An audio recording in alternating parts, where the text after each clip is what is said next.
Valley is an amazing growing place for the country, and all kinds of good things are happening. Las Vegas, Los Angeles, I think even cities in Arizona, they totally depend on this water from that dam. So when we were there, I was looking at the landscape.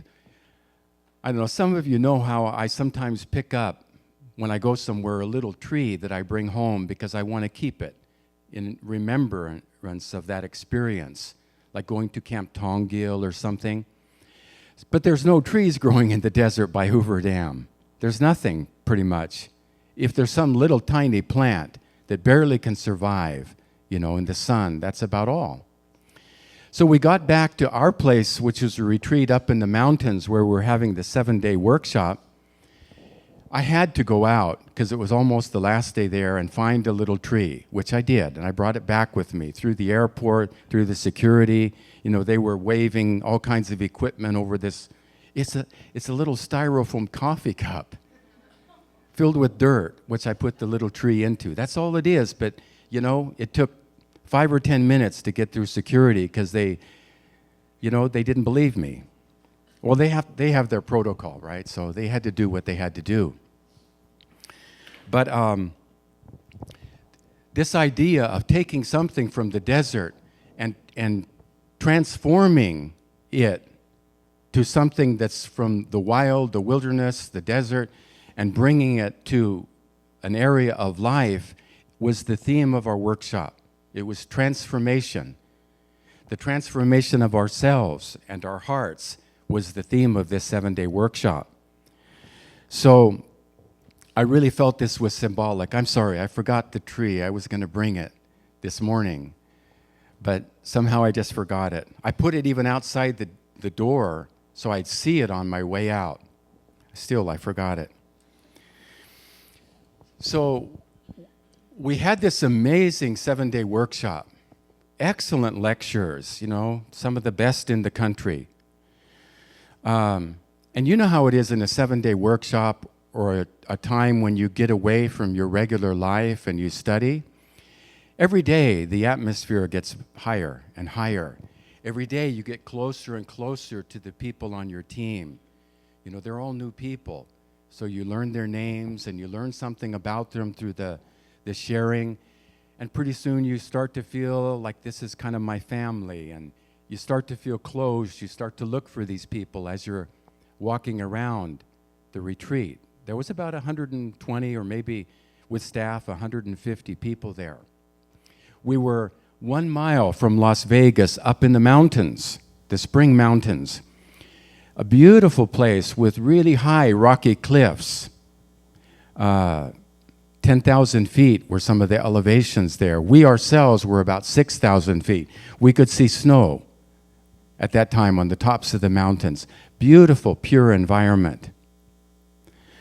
So we're having all this experience, and yet they're asking us to, after each lecture, meet in our group and discuss about, what are you going to do when the workshop's over?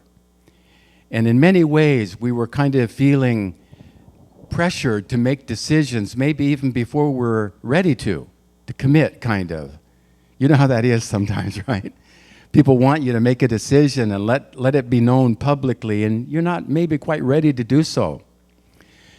So the last night of the workshop, I really had to get away, and I just left before it was over, as it was starting to get dark, and I went for a wandering trip, kind of in the wilds there. And the beautiful moon was coming out. I could see planets that were so bright in this sky up in the mountains. It was quiet, very quiet. You could hear a few animals that were out there doing something. And I found a really nice place where I could pray. And I began to pray and try to digest all the things that are happening there. And as my heart began to settle and I became peaceful, I kind of realized what I wanted to do. But just at that moment, I thought I was alone and away from everyone. I heard voices. There were people nearby. I think they were Native Americans, because in the little bit of moonlight that was enough to see, it looks like some children and then one tall person. And he was teaching. And he was saying to them, when they were near me, I heard him say, so there are 7 directions in Native American culture. What are they? I didn't hear the answers. The children must have been small and quiet voices. But I heard him say, yes, there are 4 main directions, east, west, north, south. Can you tell me more? Then he said, yes, there's above and there's below. What else is there? What's the 7th? And then there was a little pause for a while, and then he finally said, yes, it's what's within you. It's in your heart. What's in your heart. So the 7th direction, and maybe the most important one, is to look within. Look within yourself. This is, I believe, the Native American tradition of 7 directions. So I realized, that's why I'm out here. You know, I heard so much in the workshop, but maybe the piece of advice I most needed to hear, I heard in such an amazing way. Somebody teaching children. What did Jesus say? You need to become like a child to enter the kingdom. And I realized this is really what I myself came out here to hear. You know, to look within. So as I was thinking about these things, and the children and the teacher left, and I was still praying, and I remembered from the autobiography the story that Father gave us, which part of which was on the screen in our reading. Father is talking about our hearts. What's inside is our best teacher. It's a teacher that's there for everybody. Even more important than our friends, even more important than our parents, our heart. And just as Jesus said, blessed are the pure in heart, that they shall know God, Father is saying that we need to take time and polish our hearts, purify ourselves through prayer, through meditation, through getting away from the crowd, and sometimes even going to a lonely place where we really get the opportunity to go deep. Because it's not so easy to really connect to your heart. It's not like going to a person and just having a conversation. It takes a certain environment, a certain opportunity that only you can create. It's not going to come to you. You have to seek it yourself and give yourself that opportunity to listen to your own heart and then decide what you want to do. It's a process that all of the great religions give reference to, that we need to do this either through meditation or prayer or through spiritual practices. But it's something that's been so long with the religious traditions, it's almost like it's forgotten in some ways. In the native cultures, it's the 7th and maybe the most important of the directions that we take in life. So that we can purify ourselves and realize what it is that our purpose is to do in our daily life. I have a story I want to share about the Buddha. The Buddha was walking one day, and he was with some of his disciples, and they were passing by a lake, and he was thirsty. So the Buddha asked one of his disciples, would you go and get some water from the lake for me? So he went to the lake. And when he got there, at that time there was a water buffalo that entered the lake. It stirred up the water, so he couldn't take it. It had become muddy. And he went back and he told the Buddha. The Buddha said, just wait. So they waited about a half hour. And then he asked him again to go get water. But right at that time, there was another something that happened. and it stirred up the water again. It became muddy. He couldn't get the water. He went back. He told the Buddha, and the Buddha said, wait. And then the third time, he went down to the lake. The mud had settled. He took water from the top that was clear and clean, and he brought it back to the Buddha. And the Buddha looked at him and said, it's the same with our hearts. All we have to do is wait a little bit if there's some trouble or disturbance, and let our hearts settle, and then everything will be all right. That's the point I'm trying to make. It doesn't come so easy, but we have to take time. We have to give ourselves time to really let our heart reach the point where it's in the place that it's settled and it's comfortable and it can speak to us and tell us what we need to know. And that's better than our best friend, better than our parents. That's the best place that we can find our answers in life. Not maybe to questions that directly divine principle will answer or the Bible will answer, but what we need to do, what we feel comfortable doing. I think this is what Father meant, that we're called to polish our heart until it becomes as clean and pure as crystal. So to get to that point, to be sensitive to what's going on to us in our life, it really takes time. It's not something that's easily done. So,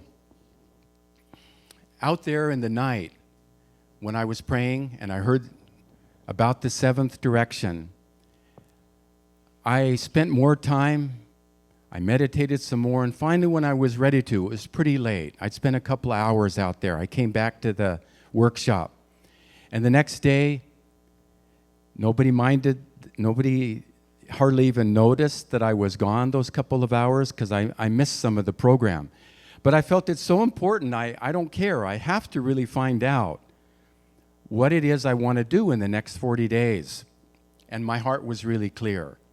I knew what I wanted to do.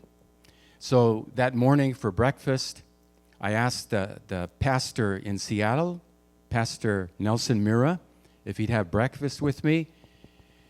And we discussed the next 40 days, and we decided what we wanted to do together, the church in Portland and the church in Seattle, is close to the end of these 40 days, have a workshop, a 2-day workshop.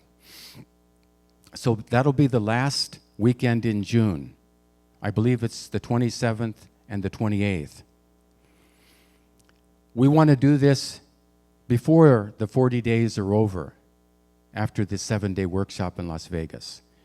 We're thinking if it's okay with KEA to use the Tacoma House, because nobody lives there now. They just have their Sunday services there. So people from Portland, people from Seattle, we can join there. If you have a guest, we'll make our best effort to teach them not only divine principle, but incorporate some of the new ways of holding a workshop that we learned there during that 7 days. And you know, I think I reported to you in the past, in the last maybe month or so, I know many of you already know about the way that there's been successful outreach developed at a community college in Los Angeles through Mrs. Haraki in Los Angeles. She's just teaching at the college, using the divine principle, reading the color-coded sections together with the guest. So some of her students who've been studying with her were at this workshop in Las Vegas. When I heard about them, I asked them, can I have lunch with you? And I talked with them as much depth I could to find out why they joined, what they experienced, and why they kept studying. And as much as I could find out, I tried to learn. So that reading of the divine principle together with the guest is the way that all of them passed through their education until this 7-day workshop. There were other new guests. There was a new guest I met from New York, another one from Texas. Many of these young people were in their early 20s, beautiful people with great potential. One was from Las Vegas, the Carp Center there. You know, there were more people under 30 than there were people over 50. This was really a young workshop. I think on the team I was on, there were 8 people, and 6 of them were probably under 27, the majority.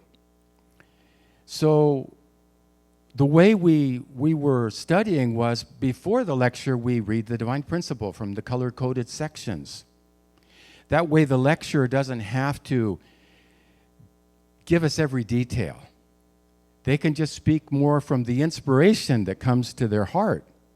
We already have read the main things. You see? So this also gives people an opportunity to be more participating. They can read. They can comment after they've read. And then we go into the lecture. And then we have a discussion afterwards. There's a lot of things at this workshop that we're going to try to do and model in Tacoma when we have that 2-day workshop at the end of June. So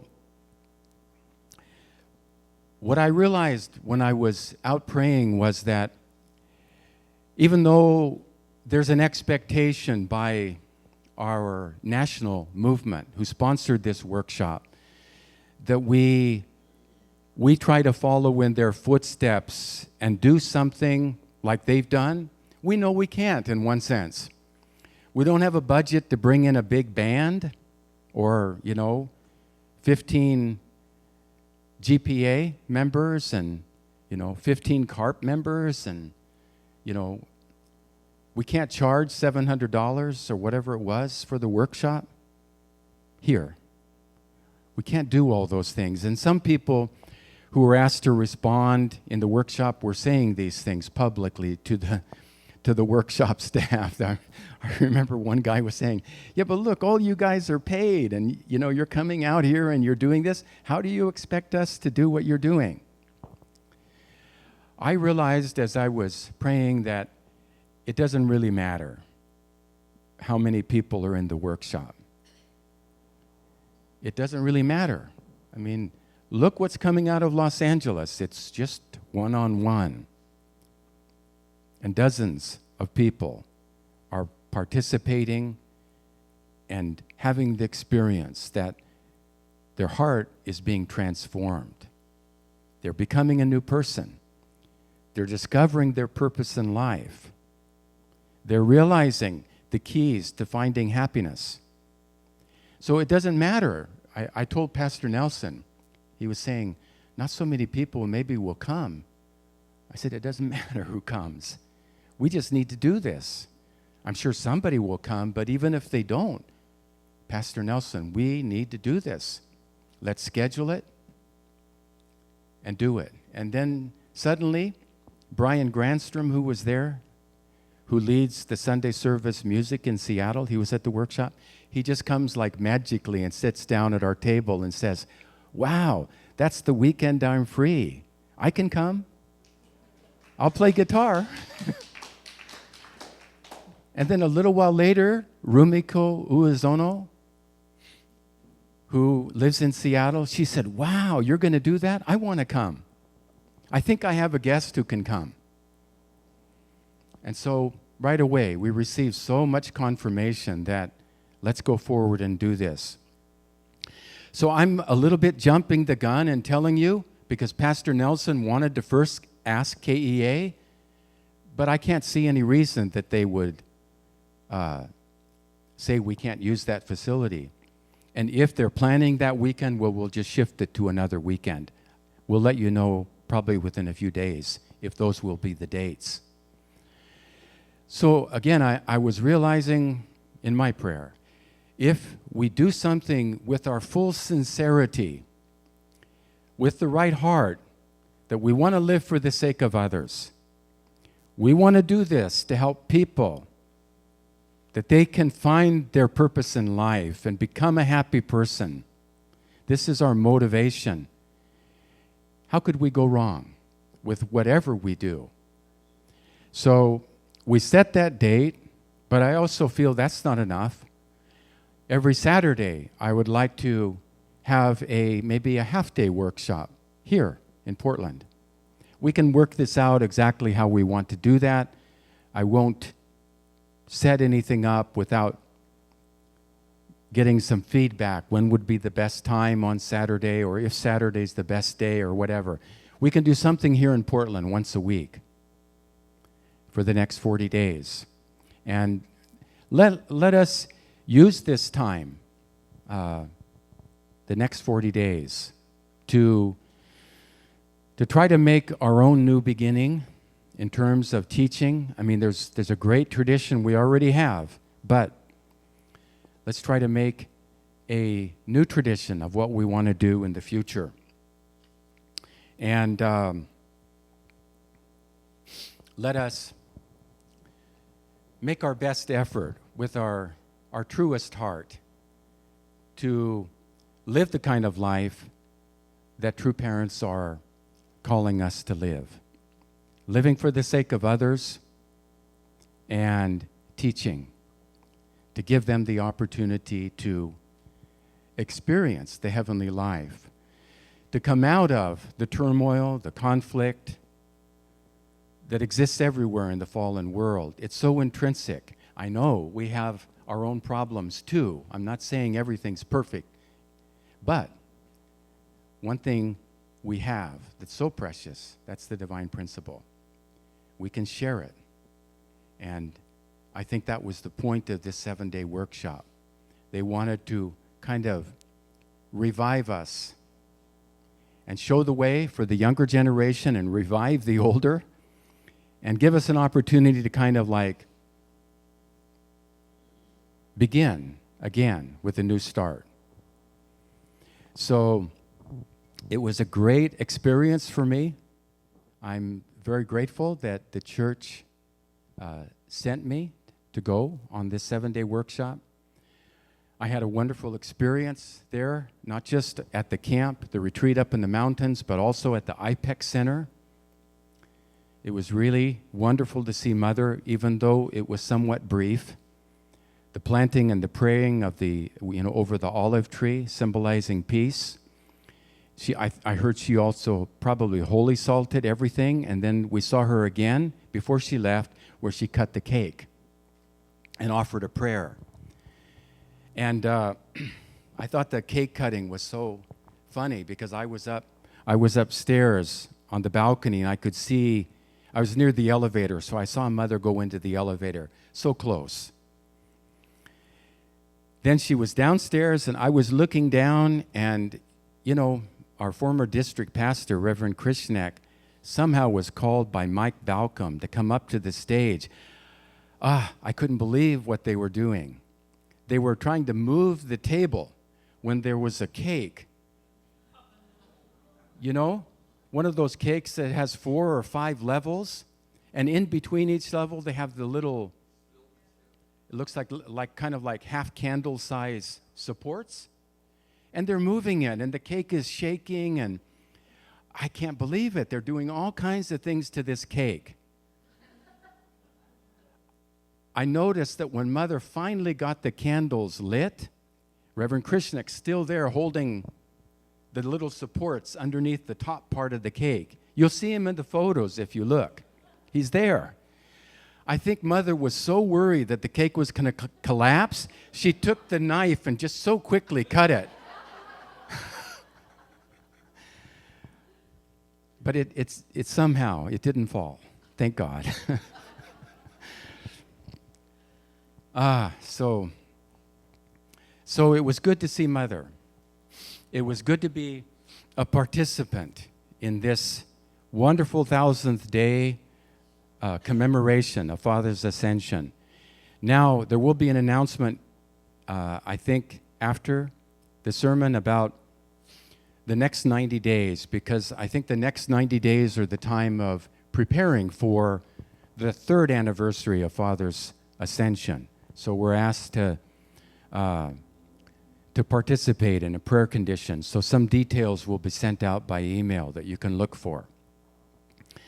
But anyway, I'm very grateful to have gone on this trip. I hope that I can serve this community and participate in district activities like we're going to do with Seattle, more so than in the past.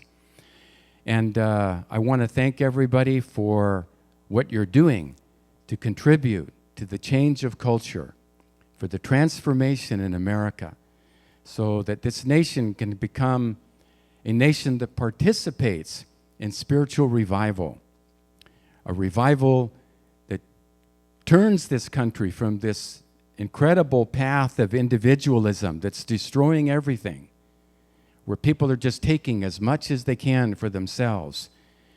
So that in this culture, the idea of living for the sake of others can take root and become the basis for a new culture. So thank you, everybody, for your hard work. God bless you. And please join me now in prayer.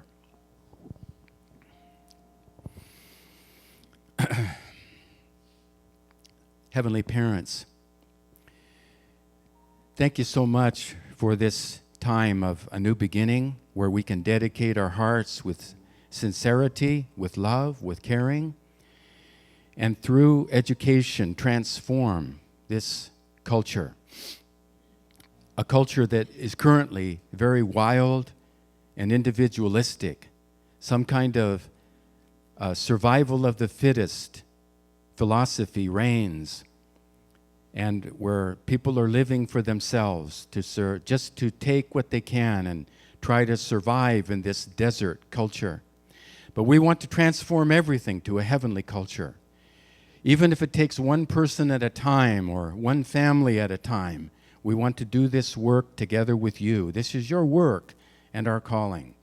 We pray you'll guide us to become a church and a community of blessed families that really lives for the sake of others, for the community around us, for our neighbors, for our co-workers, fellow students.